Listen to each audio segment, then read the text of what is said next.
Hey guys, it's Greg, Joe, and Danny here from Ritual Gaming, and we are going to discuss the late February, maybe early March patch that's just kind of dripping out right now. We're going to be looking at all the different changes that they're making, the new stuff that they're introducing, and at the tail end, just talking about what's crushing us in Arena this week. So our first topic is General Grievous, and Joe, why don't you tell us what he's going to do? What are his abilities? So General Grievous, if you haven't seen, is a new character who's going to be available only in the Shard shop. We'll get into that a bit later, but his abilities are, his leader ability means that all enemies have a -10 critical chance, -10% critical chance. His basic attack deals physical damage to one enemy, cannot be evaded or countered, which is pretty cool. His special ability deals physical damage to all enemies with a 35% chance to inflict healing immunity, also cool. His other special ability, so he's one of these cool guys with 5 abilities, which only a handful, I think maybe even 2 characters in the game have at present. Inflicts health down on all enemies for 2 turns, with a 25% chance to remove 22.5% turn meter. Wow, lots of percentages, but if you get these up on the screen in front of you, they make a lot more sense. This chance is doubled against Jedi enemies, so he's an anti-Jedi style character like a couple of the other droids. And finally, his unique ability is he has +5% max health for every living droid ally. And in addition, when he goes below 50%, he's going to force a random ally to taunt for 1 turn if no ally is already taunting. And if he does that, the ally also gets 100% turn meter, so is taunting and gets to attack straight away. So there's a lot going on here, and so it makes it kind of difficult to really understand, is he good or not? Yeah, I'm really wondering, even with that last one, when I read it, I was thinking, what's going to be the order of that? If they get 100% turn meter right away, does that mean if someone else on the other team also has 100% turn meter and they were about to go, does it turn into a 50-50, like kind of a Poe versus Poe scenario? Because then it might not be as good, right? Yeah, but I mean, I don't think somebody would have 100% already if it's your turn. They'd have like 99 or something, right? Because otherwise they'd have attacked. Yeah. So yeah, that's true.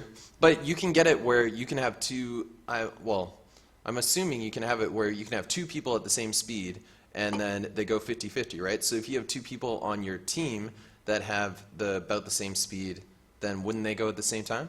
Or what if it was the same character too? What if the person that got the turn meter was the same character on the other team? Yeah, I'm not sure. I guess as people start to play with it, they'll figure that out. But yeah, I mean, overall, his skills look pretty cool. Yeah.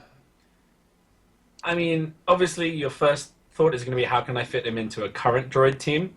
So as I'm sure most people watching this video know, like, current droid teams are sort of the pinnacle of just damage output, Annoyingness behind a taunt.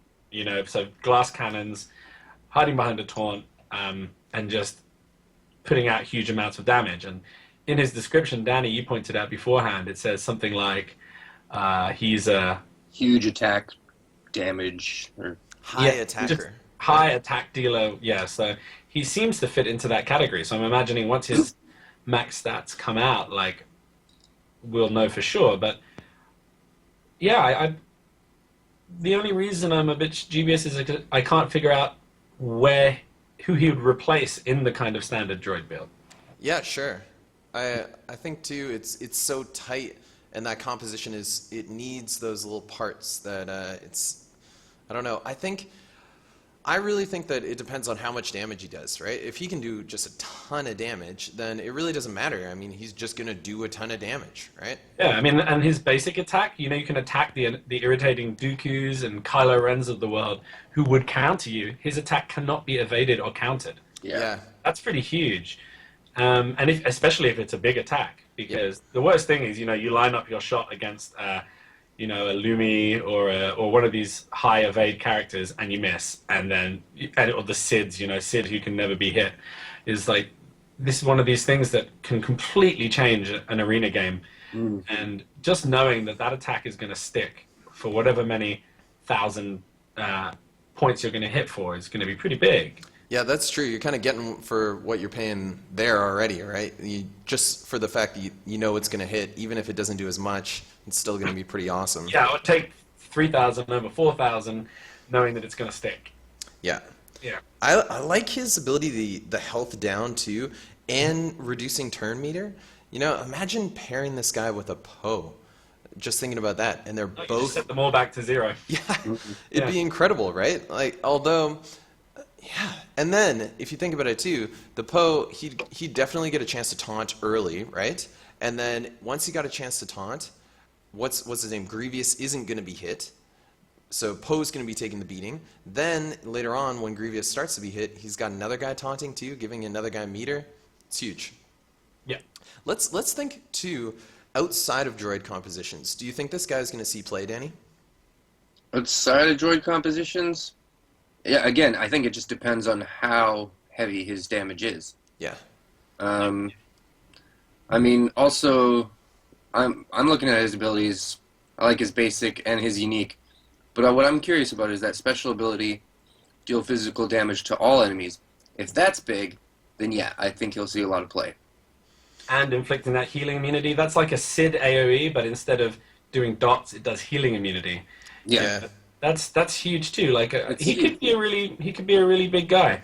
This is almost bumming me out as we're discussing this and kind of figuring out that he actually could be really good, because up next, what we're talking about is how inaccessible he is, right? Yes. He's definitely a tough guy to get if you're not going to put your cash into the game. Almost impossible. But Yeah, that's. we'll get to that really quick. The Yeah. last part I want to look at is his leader ability. Joe, do you think anyone's going to be running this guy as a lead? I don't think so. I think he's the minus 10% critical chance, and if you're facing the sort of standard leads you see, like the Sids of the world and stuff, who are increasing the critical chance, you're kind of partially negating them. But I don't think this is a very strong lead ability. He seems to me like he's meant as a sub. Yeah, he's going to be hopefully an amazing brawler in your team. Mm-hmm. Although, since I'm not going to put that much money into it, hopefully not. I hope he's terrible. Yeah, I he's hope I don't absolute see him garbage. with all the whales on my server. Yeah, exactly. Down with him. Okay, so community perception so far kind of seems a little ambivalent about whether or not this guy's going to be good, but it does seem to be agreed upon that most people are pretty pissed off that he is in the shard shop only. Yeah. Now, Danny, can you see yourself ever paying the cash to get a character like this? Would you do it? No, I wouldn't pay the cash, but I do like the fact that he's in the shard shop, because I opened the shard shop and I was like, okay, cool, I can get 2 shards, whatever, it doesn't matter. It just doesn't matter that much to me, but the fact that there's something in there that matters means just a little bit extra that I can go in and kind of save my shards for. That's kind of cool. That's true. Now, If you Joe, really play the real long game, and Yeah. maybe unlock this guy in like a year, then as you just pick up, because you're going to get shards you don't need, and the more you play and the more guys you get to 7 stars, the more of these shards are just going to drop from Galactic War runs or whatever. Yeah. And so you might get him eventually, and well, actually, Eventually get them all. yeah, and someone on Reddit actually went and really crunched the numbers. So shout out to Cynical Yet Optimistic on the Galaxy Heroes Reddit. really well, like the perfect username for what we're discussing. Yeah, he kind of represents how we all feel, I think.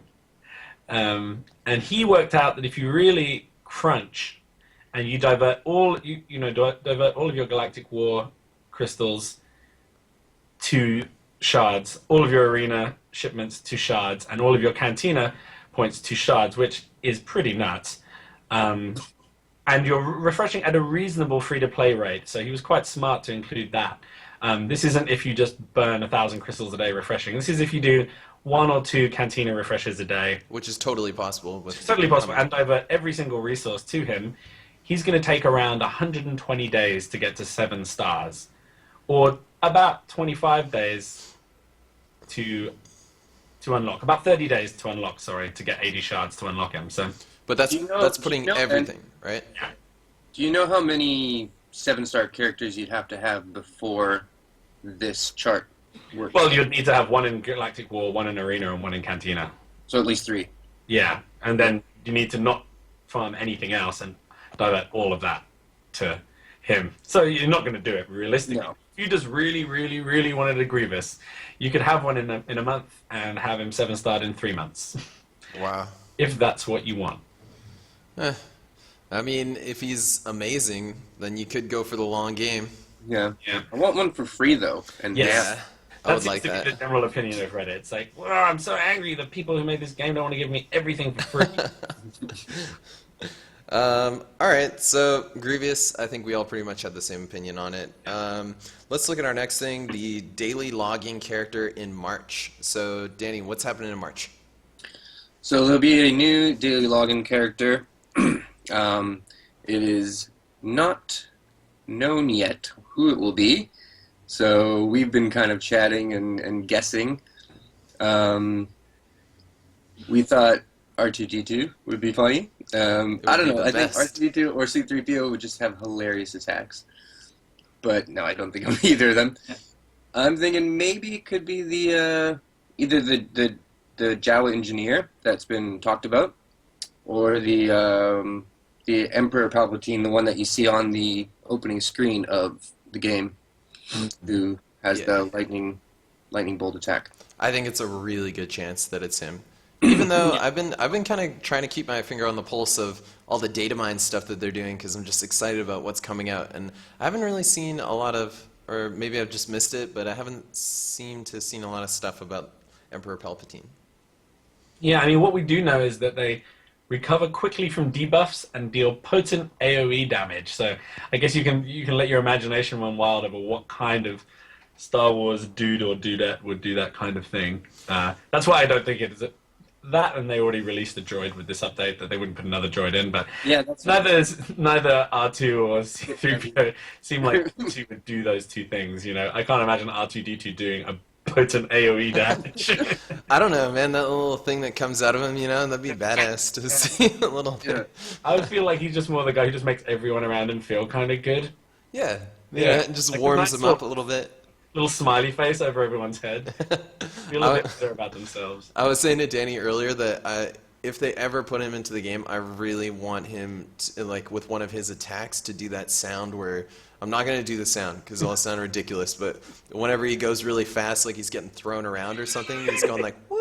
That kind of stuff. Yeah, definitely. All right, I tried it. I regret trying to do it. No, that's good. That's good. I'm just stoked that this is a way they're thinking about releasing a character, They're going to put all of his shards in the daily login bonus. Now, whether or not you'll make the full character out of that, I don't think they've revealed, right? Joe, do you think they'll give you at least maybe a 3-4 star character out of that?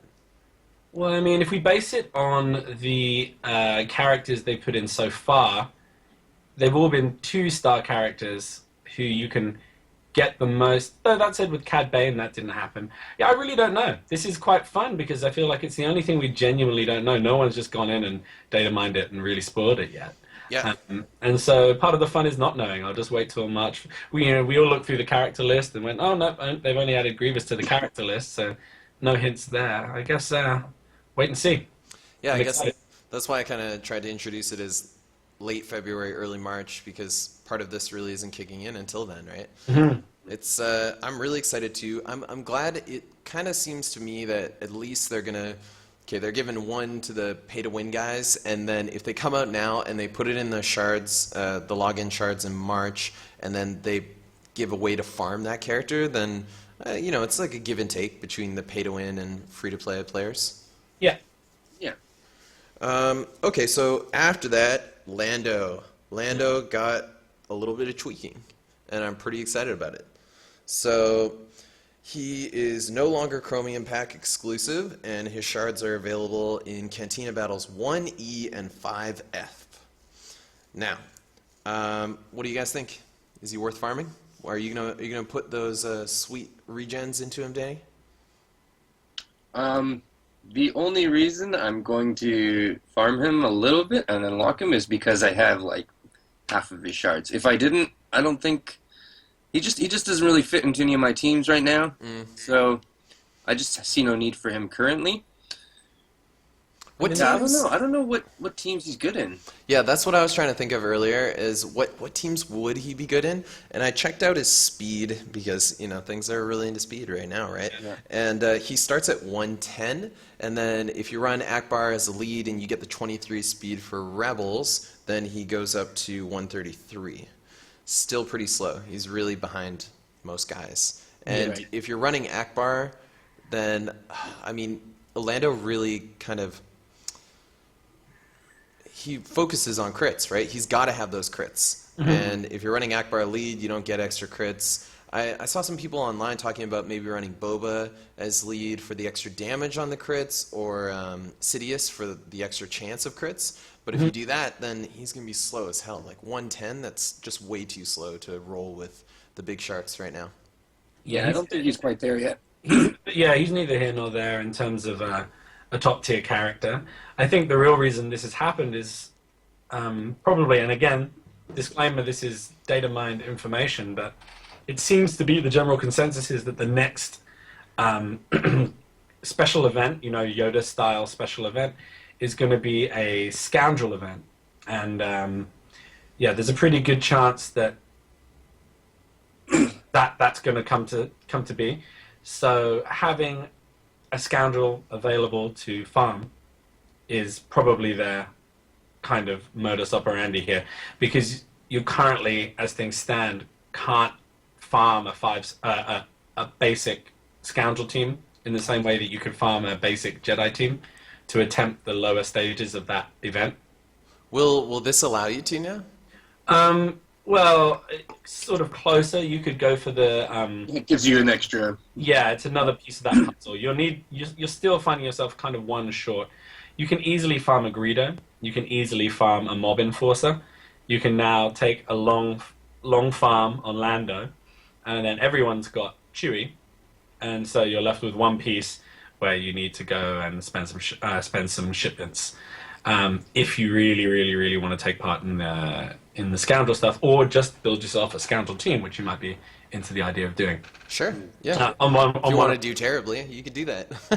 On my counts, I've got a kind of theory team for a scoundrel team led by Cad Bane, a kind of speed evade scoundrel team, which speeds its own turn meters up by evading, but gets the Cad Bane evade buff. And a few of the scoundrels speed themselves up by evading, and it's just a silly team that probably sucks. But that would be cool, though. Yeah. If that just kind of all came together. It's like a janky Magic the Gathering or Yeah, Netrunner or whatever type of deck. yeah, just a janky kind of theory deck, I guess, if you want to call it that. Yeah, but I like the idea of it because I like the scoundrels. But I think Lando so. But if you want yourself some scoundrels to do the potentially upcoming scoundrel event, then go get friggin' 80s Lando shots. Have you guys, though, there has been a couple times where I've faced a Lando and just gotten destroyed by him.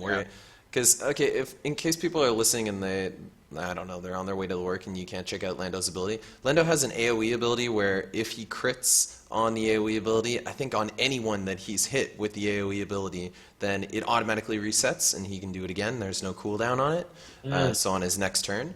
So if he does crit, then he can keep doing it over and over again, and it can be pretty brutal. I've gotten destroyed by it in Arena, especially when I was kind of early on trying to climb up the ranks. Yeah, that's obviously his most outstanding ability that makes him special. I don't think anyone else does that kind of thing. And if you can find a way to leverage that and build a team around it, you might see some results. But I don't think anyone's really willing to roll that dice and spend 3 months building that team. Yeah. So it's going to be the whales first. And if someone builds into a build that dominates, then people will follow suit. Yeah, that's true. Okay, so now there's a few small changes that we're going to talk about. First change is Barriss Offee's Force Heal ability to say that the health equalization portion of the ability will still affect characters who have heal block on them. So there was, was it a bug? Was it intended? Whatever it wasn't working. So ability, Barriss Offee's ability where she redistributes health still wasn't working on people that were heal immune, even though it really doesn't qualify as a heal, right? They should get it anyways. So, it was working on them. They've just added the text to say that it does that, I think. Yeah, I Oh. think that's what it was. They're just That making it less confused the confusing. hell out of me. Well, it's a good thing I introduced that then. Why is he healing right now? And I was like, oh, because she's not really healing, she's redistributing. This though, it really summarizes how little I ever see her on the ladder in Arena, because I just read it and I was like, oh, okay, I guess it's not working. Maybe that was a bug. No, this was all happening already. And, now they're just adding some text to point out, hey, this happens. Okay. You don't wind up like me and a little bit like, what is going on right now? All right, and then the other thing is they added player XP awards to the credit and training droid events that everyone doesn't really enjoy, right? Danny, have you done? Oh yeah, you said in our previous video that you do them sometimes, right? When you've got some extra stuff. Right, so that day, I think I was just real busy, so I was just running them, and I got real excited about it because that's the first time I'd done it. Since then, I haven't done it. It's stupid. It's slightly more tempting now because of the XP awards, but I still wouldn't do it. Yeah. Yeah. I think too. Oh no, go ahead, Joe. What were you gonna say? I was really shocked by just how bad the credit one was. I went in to have a go at it, and if you haven't looked at this, I mean, you can go look at it if you want, but the top tier one is something like 26 energy, and you're going to get 8,000 something out of it, 8,500 out of it. Yeah, that's Like, awful. unless they're putting half a level of XP on top of that, that's awful. It's funny too because I feel like maybe the people that, if they were better, might actually use these are people that are already max level and just need some extra cash or some extra training droids. They're not really worried about XP. So adding XP, I don't know, it just seems like a bit of a slap in the face after everyone is already not happy about them. It's just a strange little corner of that interface you just don't go to. Yeah. Although mine recently has had a little one on it, so every once in a while when I'm scrolling on the screen, I'm like, whoa, what's that? Oh, that thing, never mind. The bug. Yeah. Okay, so now let's go into character balance changes. I'm really excited about this. So we have to start with the vegetables before we eat the steak. We're going to start with IG MagnaGuard. And, okay, so before we even start, we were talking about speed and how this is a bit of a speed meta. Did anyone else look at what his speed is? Because I'd never really thought about him before, so I had to check his speed. I hadn't, but I now see it on the screen, and it's dire. He's 87 speed, which is horrendous. Yeah. So slow. But, okay, we're starting on a negative note. Let's find these silver linings. Mm-hmm. Okay, so, Joe, you want to tell us what he does? Yeah, so his basic attack is not really changed much. It's that deals physical damage with a 30% chance to inflict offense down for 2 turns. And then his AoE attack, his special attack, deals physical damage to all enemies with 50% chance to remove 30% turn meter. And then he gains 5% turn meter for each Jedi enemy, plus an additional 25% for each enemy that evades this attack. So this is what's really changed up a fair amount. This is kind of interesting, but then moving on to his unique one, and this is the one that I think is kind of cool. He now has a 20% counter chance. And in addition, at the start of each of his turns, MagnaGuard, if he's not been damaged, gains speed up until the start of the next turn. So I guess what we've got here is a tank, and they've also added the archetype of tank to MagnaGuard, so he can now be used for that tank special level, which I found quite Sometimes handy. it's annoying. Yeah. Yeah, but I think looking at this, that MagnaGuard now he fits a kind of team that doesn't exist. If it came to be that there was some sort of droid-based, or even maybe sliding into another type of team, like really taunty, like control-y kind of Controlling turn meter kind of stuff. turn meter control, long game based thing where the 87 speed wasn't such an issue, and you could get him taunted somehow, and like the dream is a taunt with counter, right? So immediately I think of General Grievous, who has the chance of adding taunt to someone. So you could kind of build this really chance-based team where Grievous might make MagnaGuard taunt, and then every time someone attacks MagnaGuard, he's countering, and that would be great.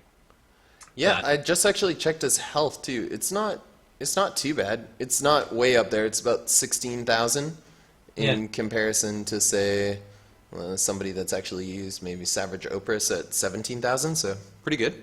yeah, I mean, maybe some future archetype that comes to be, but you're not going to see this guy around anytime soon, I don't think. Yeah, I like though that they're throwing a bit of hate at the Jedi's right now, right? This Yeah. and then General Grievous. That's cool.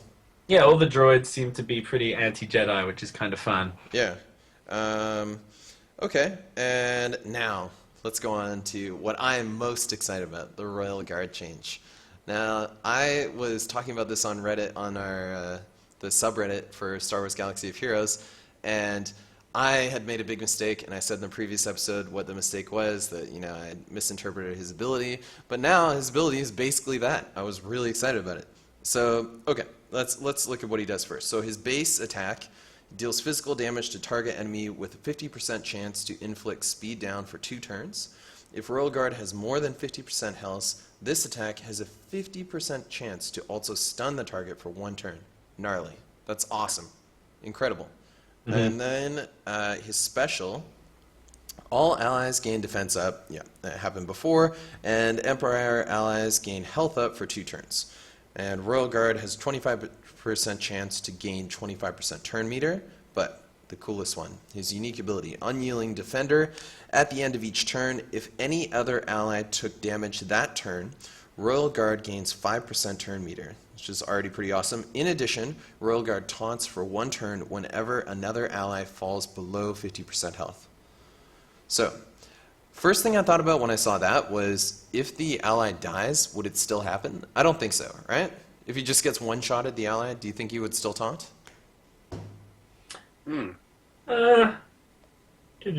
He's technically fallen below 50% health. Yeah, I mean, that's true, He went right? to 0, but Falls under the description. Yeah. I don't know.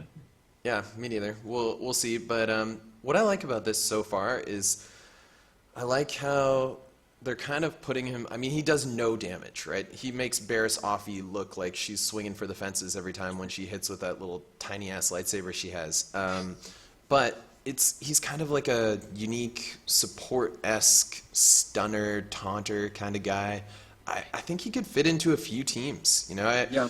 I was thinking even that team with where people are running like Qui-Gon Jinn, Sidious, Poe, Yoda, that kind of. Maybe if you even threw him on here, just add that extra layer of defense to make it really annoying to try and get through them, because they already have a shitload of damage. They've got healing immunity going on, and if you can keep Yoda up so he can start doing his work and have like even just 3 or 4 guys left to do it, then that's going to get really crazy.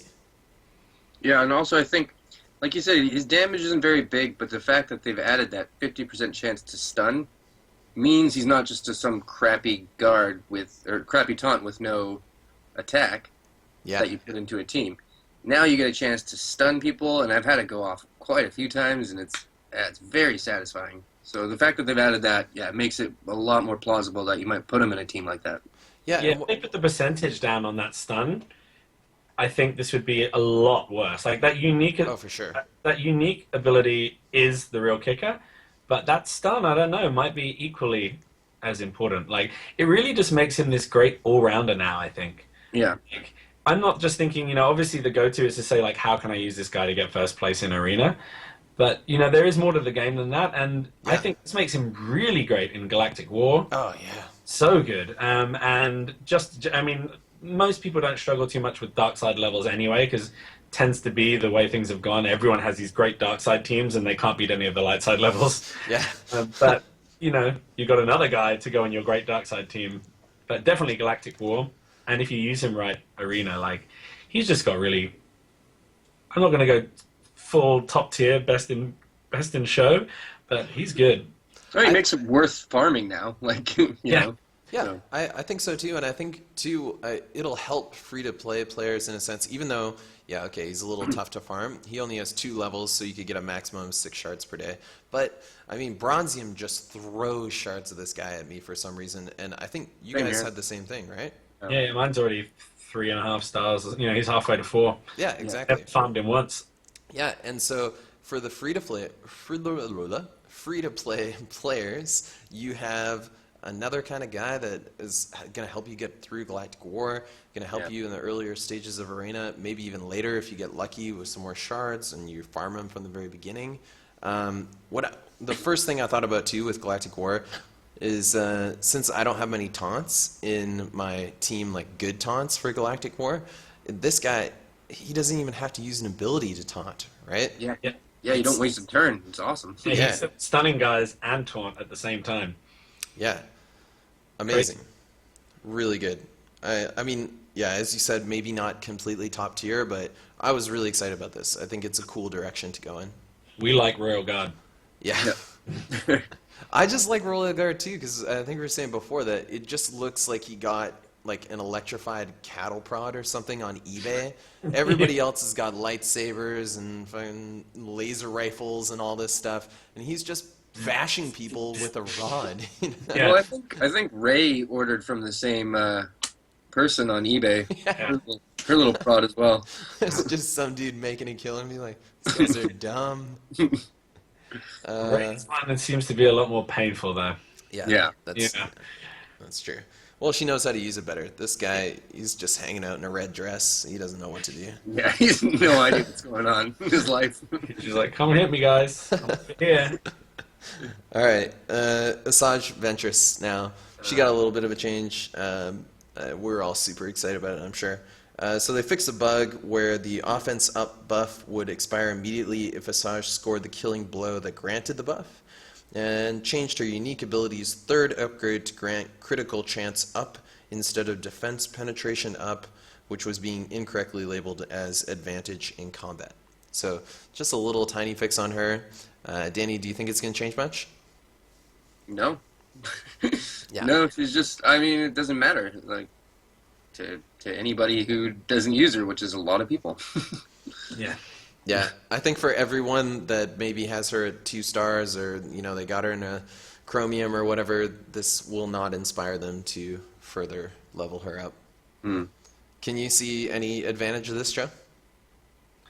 I mean, not losing your buff that you earned rightfully is nice, but you know, unless you're a real hardcore Night Sisters party animal, then I don't know. Yeah. All right, so meh for that. Yeah. All right, next topic. Joe, this is kind of your thing that you added to the docket. Why don't you tell us about it? The truth behind Galactic War. Yeah, so this all kind of came out before the patch, and that kind of took over all the news, you know. But it was a really interesting post on the Galaxy of Heroes subreddit by a dev of the game. You know, I'm not a Jedi, or EA Jesse, or are they the same person? We don't know, but we probably know. And he or she posted on the Reddit to say that they had gone into the Reddit and given incorrect information about how Galactic War chooses your opponents, which was something that's gotten a lot of people's nerves in this game. You know, you're level 52, and you're just like, what? There's this, and you know, next thing you look at the next opponent in Galactic War, and it's some team 12 levels above you. You know, everyone's purple and highly starred, and you're there with your 50 team, you know, with a couple of blue guys still in there, and you just think, well, that's it. That's my Galactic War over for the day. And people were really curious, you know, people speculating left and right about how they're choosing your opponents. And the general consensus was, and it had been confirmed by the same dev, that it was based on your arena ranking. And so people were saying, right, so you tank your arena, and then you will get better Galactic War matchups. And then people tanked the arena, and that didn't happen. And then they said, I just tanked the arena for nothing. So he came out and said that he'd spoken to one of the server-side guys who knew a bit more about what had happened. And essentially, you know, TLDR, the last PvP squad win you had against a team higher than you, or essentially the best team you've ever beaten, will establish your Galactic War matchups. And it will only change once you beat someone better than that. So essentially, once you've beaten a team that were way better than you are going to constantly have Galactic War matchups that are less than ideal. Pretty much forever. There's no way to go back down. So they're going to change it because they see that this is kind of unfair to those people that have built a particularly high-performing arena team who might not be so good in Galactic War. They said that they're going to change it? I think they did, yeah, in the post, if I remember rightly. Wow. They said that they're looking into how to change this to balance it a bit more, just so you don't get those huge imbalances of like teams that are 10 levels above you, because it is pointless. Like it is essentially like computer says no, right? It just says you get halfway through Galactic War and then just go no. Like even if you do beat this team, your team's going to be so decimated from the battle that you're going to lose within a round or two after that. Yeah. It essentially, they basically said, we got it wrong, we're really sorry, and we're going to try to do something about it, which I thought was really cool. Wow. And gave a lot more clarification to people who are, throwing around random speculation like, oh, Galactic War's done like this, I definitely know this because I'm on the internet. And had someone who makes the game come out and say, no, I said something, I was wrong, this is kind of what's really happening, and we're going to try to tweak it to be a bit fairer for those. Because it seems to really affect the people in that kind of 50 to 60 range. Yeah, it can get brutal there. Yeah, because once you get yourself up like to level cap, then it's fine. Because the last team that you beat at Arena that was better than you is only so much better than you. But if you're at 60 and you happen to beat a level 68, and then it from that then decides it can go plus or minus 2 or 3 levels from that, you can find yourself up against a level 70 when you're level 60, and it just seemed a little unfair. So it was an interesting post, one I thought that was worth mentioning, and it gave a lot of clarification. I think a lot of people really appreciated it. Yeah, I think it's so cool that they often reach out and clarify like stuff like that to the community, kind of give the final gospel truth on it. Yeah. And I don't think we really need to say this, but this is obviously just our interpretation of this. So if you guys see this in a different light, then tell us. We're just fans of the game, people that are interested, so we'd love to hear your opinions too. All right, so I think we're going to round it up now. One of the things we're going to start doing is at the end of these segments have a little section called Who Has Crushed You in Arena This Week? So Joe, is there any team that you've been facing this week that's just been a little brutal and that's just been crushing you? Oh, number 1 on my server. I've come second several times this week. And I don't know what they've been doing, but somehow they've managed to fall into a full 7-star team, level 70, with a 7-star Ray, 7-star first sort of TIE pilot, 7-star old Ben, 7-star Luke. No, wait. And they're running a 7-star Qui-Gon lead. Wow. And they sometimes sub in a Poe and sometimes don't, but essentially whatever I do, Ray just comes rushing out of the blocks and obliterates half of my team before my Poe can get off. And then Ben just does his thing and using Qui-Gon's speed up, Ben gets to go before half of my team, or most of my team. Oh, and you ability blocks them all, right? Skill blocks my entire team, and I just die before I've done a single thing. So I've gone from getting between first and third to every week to just targeting second and not even bothering. I just go for second now. You're just so defeated. Well, I can use 3 of my attacks and hope that I get a lucky run where, Ray doesn't target the right person, but most of the time she does 3 attacks before I do anything, so she kills everyone. That's gnarly. Yeah. Unfortunately, we lost Danny there, but that's all right. My team that I have been losing to is the guy that's first on my server, which is a guy called Krish. So if that's you, you are my bane, my nightmare. And he's running Yoda, Sidious, Qui-Gon Jinn, Lumi, and Poe.